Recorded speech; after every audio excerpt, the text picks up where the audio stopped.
Hi everyone, it's Pavel Markin from Shabbat Shalom Talks. It's a YouTube channel from Alia to Olim Hadashim all around the world. And today we have a guest.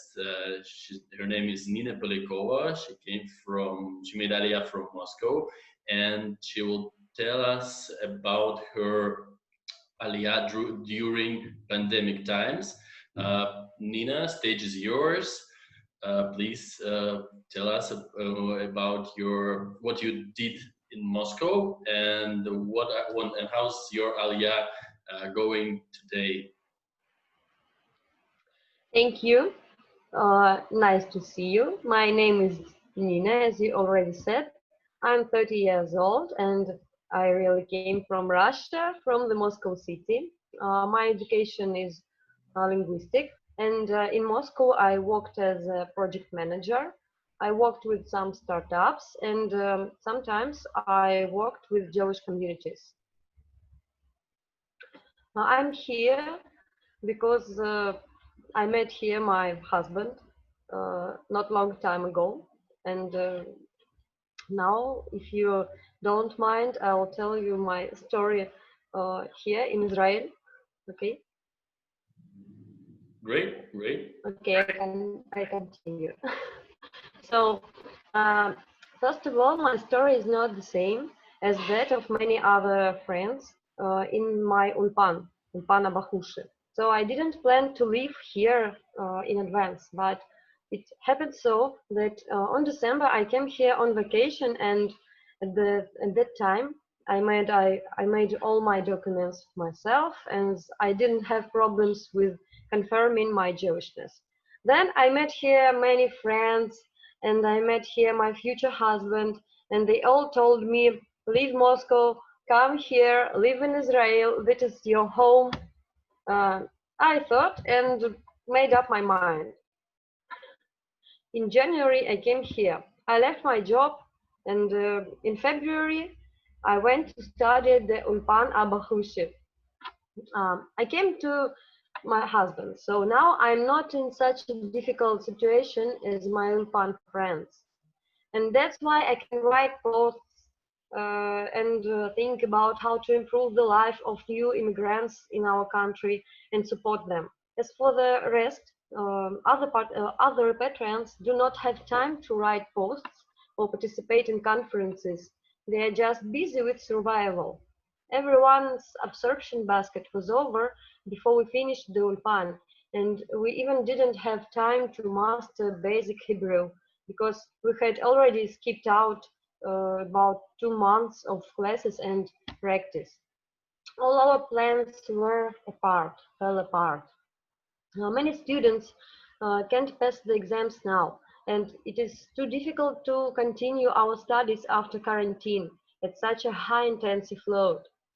Now everyone is looking for any job, but it is difficult to imagine how to develop our future without language. Ole Hadashim tell me terrible stories of their families every day. I think I could already write a book if I wanted to. And I'm yet not talking about people with physical disabilities. In the country I came from, in Russia, people know that talking with government officials is useless, and no one expects living conditions to become better.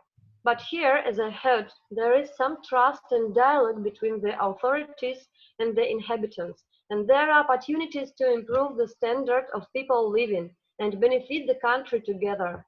However, as I see it, citizens are divided into communities, and most communities are united by common goals, and therefore they are heard. I think there is something to learn from other communities for us, and when we either do support each other, we will be better heard, get more respect, and our attitudes will change. And when there are better conditions, even more people will go to Israel and make this country better, perhaps, because they will not be scared, and they will know that they will be supported here, and that somebody is waiting for them here. That is all I wanted to say. Nina, you participated in kind of some government event Can you please tell more about this event? Yes, we just wanted to prolong our absorption basket, and my friends asked me to tell the truth about our life, about life of students in the ulpan, exactly in ulpan Abba Hushi, as I am one of the students. So I just told the truth and the story how it is.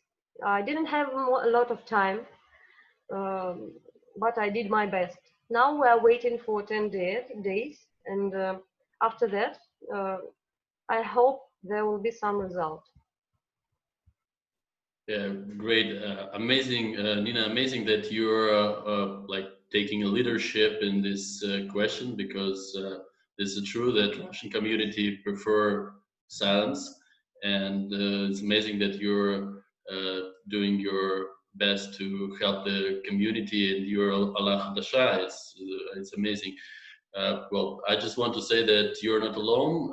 The people like me, we are also doing our best to support communities. I'm a bit longer than you in the country, but I see kind of the problems that happens in the community, and how to improve the quality of life also of the Russian speaking community, trying to make a dialogue between Olim Hadashim and the Israeli government today. Again, thank you very much, and thank you for your initiative. Uh, this is Thank you. yeah, this is thank you again. This is Pavel Markin from Shabbat Shalom Talks, and thanks to Nina again. Goodbye.